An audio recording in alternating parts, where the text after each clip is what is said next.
second coat on the large new door that I've done for the inside of the cabin.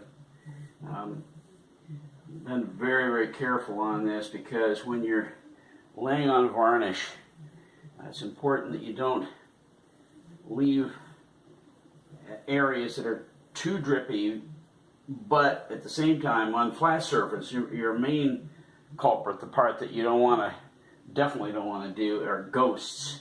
In other words, leave an area where you've missed it, and it's just a pain. So every time you do something like this is why I have a bright light at the end of the piece that I'm working on, so that I can stand back and look carefully down through the reflections and see to it that I've got a very, very thorough coverage. You also notice that I'm pulling in from the ends. You don't want a whole bunch of varnish bunching up in the end and giving you kind of a big clump where it dries heavier and thicker than the rest of the varnish on the surface. So anyway, this is just, like I said, the second coat on this. I'm going to put a picture on this video of the other small door and its subsequent frame that have already been done. Has, I think, 3, maybe 4 coats on it, and boy, I tell you what, it is looking so sweet. The flame on this, in other words, that book matched figure in the wood grain, just pops. I mean, it just looks so nice with the varnish on it. It deepens it, makes it look very three-dimensional. So I'm just really enjoying seeing the final outcome here.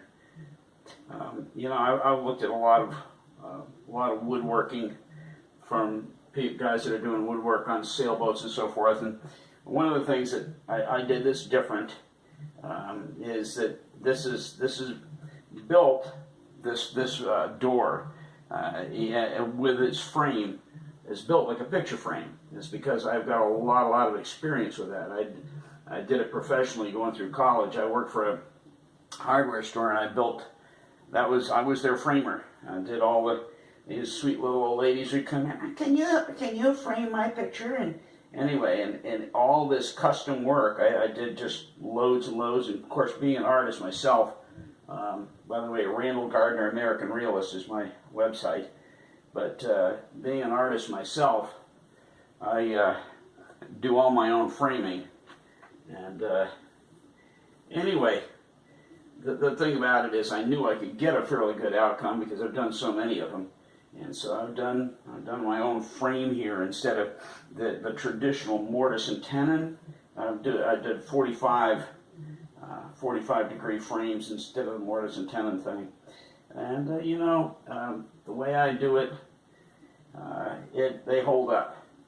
And I use really good Elmer's super carpenter glue. It's aliphatic resin, but it's one of their newer generation ones. So there's really good quality stuff. And about to get this done in a few minutes here. Anyway, coming.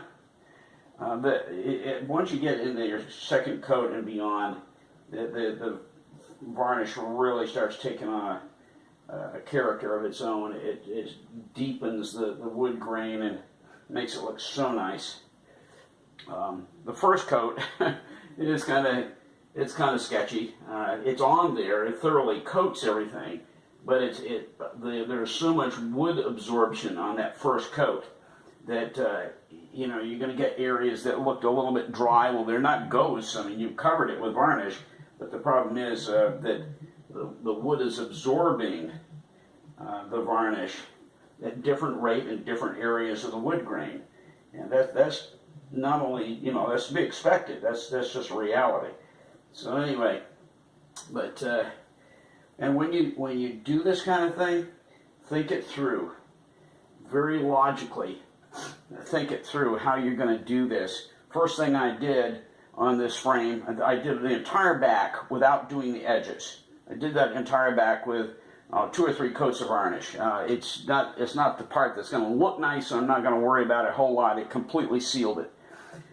But then when I went to the front, where I'm going to be worrying about the grain and how this all looks, because you don't want drips, drips coming down and so forth. So what I did, I start with the outside edges. I do every outside edge very carefully.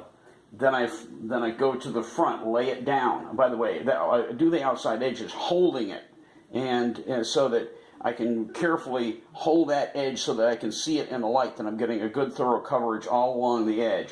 And then once I get every edge completely coated in a good layer of varnish, then I'll lay it down. I have multiple sticks here to keep it off the table. And then once it's down, I start just in the corner, and with a groove. I always do this groove. It gives it kind of a character to the frame. I start in the character in the groove and get a good thorough coating in there. I don't want too much, but enough. And then I come all along the outside, and then do on the inside of the frame like this, so that that's all going to get covered.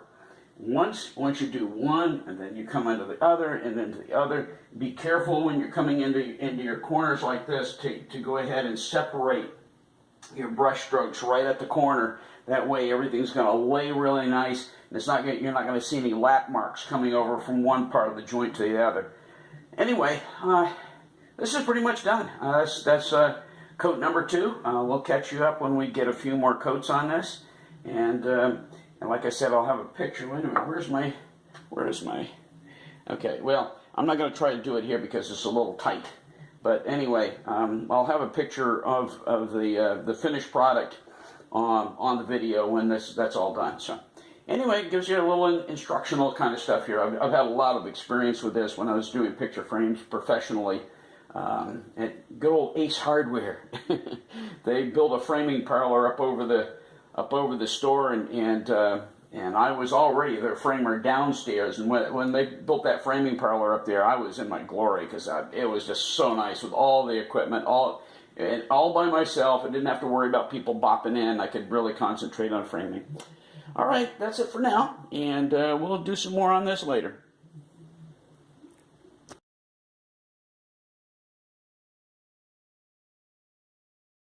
So here's another addition to the work I've been doing on the cabinet doors. This is the small one that goes underneath the kitchen. Here I go again. Underneath the sink on the boat. And what I've done, I've remounted this. This, by the way, the frame has been sanded and is ready for another coat. I think it's going to be coat number 4. So don't pay any attention to that. It's been sanded out for the next coat of varnish. In the meantime, what I've done is take the cabinet door and remounted it onto the frame for a very specific reason. In the original door, it had an extension on the back of it that fit in through the slot and into the door opening. So what I'm going to do here, if I can pull this up, this may not be easy with one hand. I should have put the handle on. Okay, here we go. So get that out of the way. Okay, so there was a piece that mounted on the back of this. I've got this taped off because I didn't want any varnish getting on this, because I'm going to be gluing another panel on it. And it goes like this. This is the panel that fits very precisely into this. Well, precisely enough to where it goes in very neatly. Okay, so what happens here is, once I get this out of here, the reason the tape is on there is I'm going to be cutting all the tape out in the form. Well, the best way to do this is just flip this over. Yeah, that's the thing to do. Okay, so I flip this over. By the way, I'm going to have to relieve the panel in order to accommodate for the hinges. So this panel, this wood panel, is all just raw mahogany here, is going to fit onto the back of the door and around those hinges, so that when the door closes, okay, it has that there. I don't know if you can see that. When the door closes, you imagine this, you're on the inside of the door here. When the door closes, that is there to take up space, and it kind of more securely seals the door against the outside of the frame, because this is extending back into the door frame. And so this is what I'm up about. And my next little job that I'm going to do here, hang on, let's pull this out. You can take this right out for now. Next thing I'm going to do is, with a pen, I'm going to very carefully trace around the door frame. Trace around the door frame all the way around, okay? Including, and obviously around where the hinges are. And what's going to happen is I'm going to remove all the tape from that, from that area. And trace and then cut with a knife everywhere where the tape is marked where the door frame comes against it. Take all the tape up, and I have bare plywood there, bare mahogany plywood, that this panel can glue onto. And I will relieve this. I'll have to cut into the edges of this panel to accommodate for where the hinges go. And then that panel will glue onto the inside of the door, and when the door closes, I've got a better seal as that section comes back inside the frame. So anyway, just a little instructional here on how that's all done.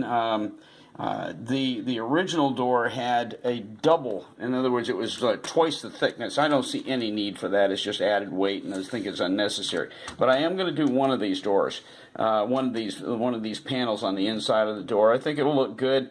I think it'll actually improve the seal of it as it comes inside the frame, and I think it'll just be a nice fit. Anyway, that's what we're up to next. And I'll maybe do another little video showing how it all came out.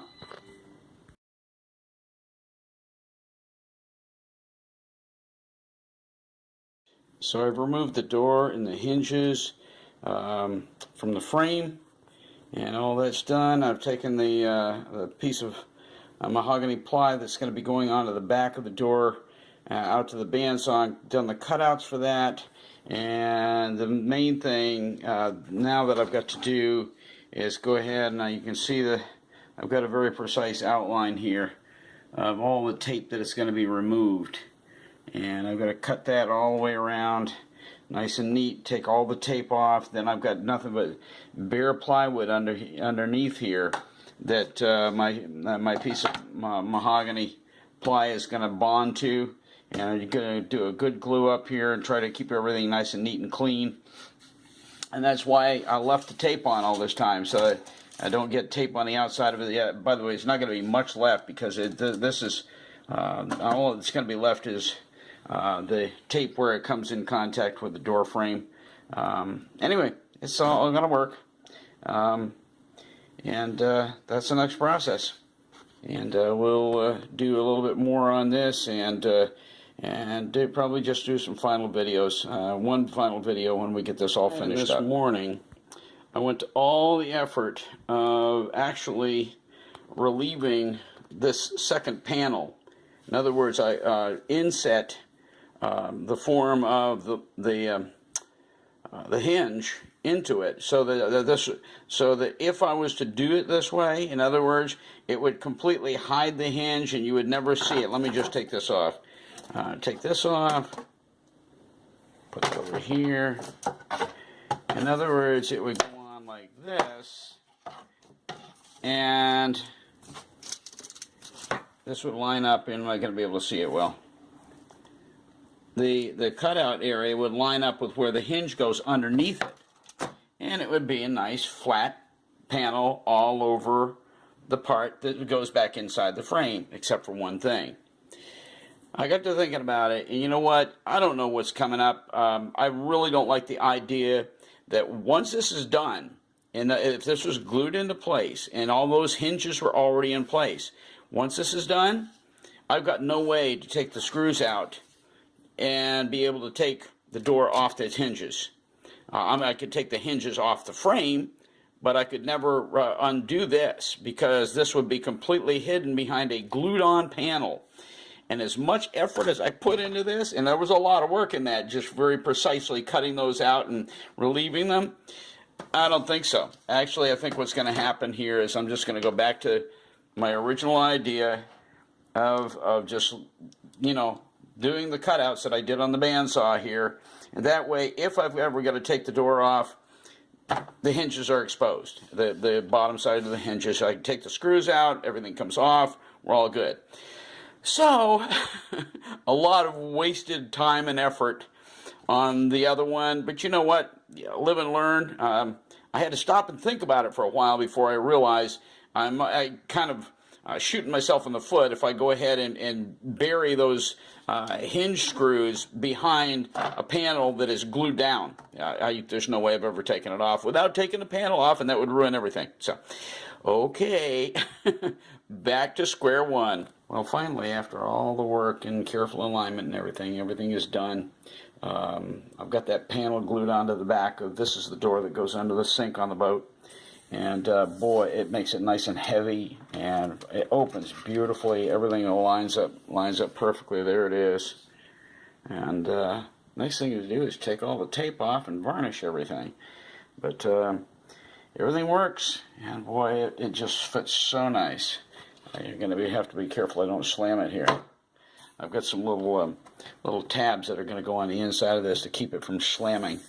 But these are spring-loaded hinges, self-closing. And really, I think this is going to come out looking really nice.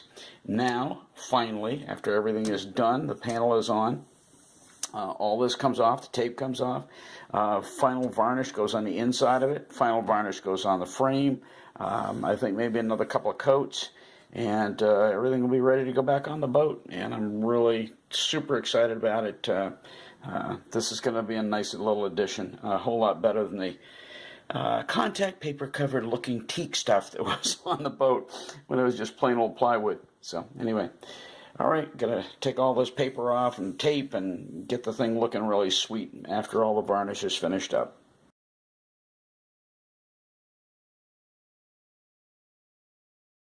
Here is the back of the door that goes under the sink with its newly laminated piece on it, and the holes have been drilled for the handle. This is just 2 coats, but you can see this is the way I handled that the relief for the hinges to go on instead of burying them underneath the piece that wouldn't even show. So. Anyway, sorry for all the reflection of my hands there, but this is only 2 coats of varnish on the backside. I stained it last night before I went to bed, and after, you got to give it 8 hours with Minwax, and after 8 hours of that, and then you just rub it down and you can go with your varnish. And I've got 2 coats of Captain's Marine varnish on this. So anyway, give about 1 more coat, and then I think I'm going to get 1 more. There's already 3 on the front of this, so that the flame side that goes out into the cabin that you can see. And so anyway, I think it's going to come out really, really nice. I love this plain mahogany too, not just the flame mahogany on the other side with the book matched stuff. I think this is going to be pretty just like this on the back. Of course, the only time you'll ever see this is when you open the door. But anyway, I think this is going to come out really nice. I like the way it fits into the door too, because of this 1/4-inch piece that comes back off from the front of the door into the frame. So I'll probably do 1 more little finish up when everything is put back together with all the hinges and the handles and all that kind of stuff. Anyway, just wanted to show you. I love varnishing. Varnishing is so cool. By the way, you notice, as always, put a light down at the end when you're working on it. That way you can see, you can come all the way across, look at it, make sure that every bit of it has been covered with varnish.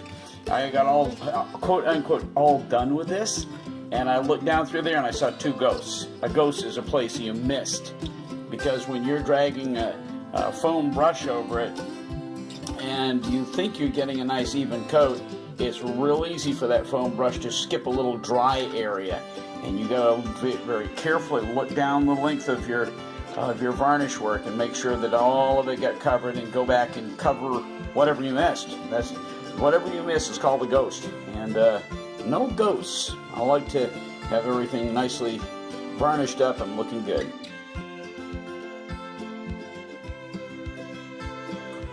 So we are now on the very last coat. And boy, this has been a long time coming. And I'm just so glad to get this one done. I just finished up the other one last night. And actually this morning I got the last coat on the door that goes underneath the sink in the boat. And that's set aside, and actually it's almost dry at this point. But, you know, it's just, there's no fast way to do this. I just gave it a complete sanding here, and you know, one of the things I've been contending with, next to the last coat on the cabinet door under the sink, I suddenly started feeling like this is really getting thick. The varnish is getting thick, and I was concerned about it. And I looked up the Captain Spar varnish, and it says that if we want to thin it, you've got to use Petit's own product. You know, there's a Petit thinner that you use on their products. And of course, I'm thinking, here I am in Vermont. I don't readily have a marina nearby where I could just go buy Petit marine varnish thinner. So I thought, well, I've got 2 more coats to go. I had one left on the front of the cabinet door for under the sink, and then one last coat on this door, which it goes underneath where the old refrigerator used to be. And so what I did, I thought, you know what, I wonder if it's because I didn't stir adequately. So sure enough, when I came back today, and I got to do that last coat on the sink cabinet door,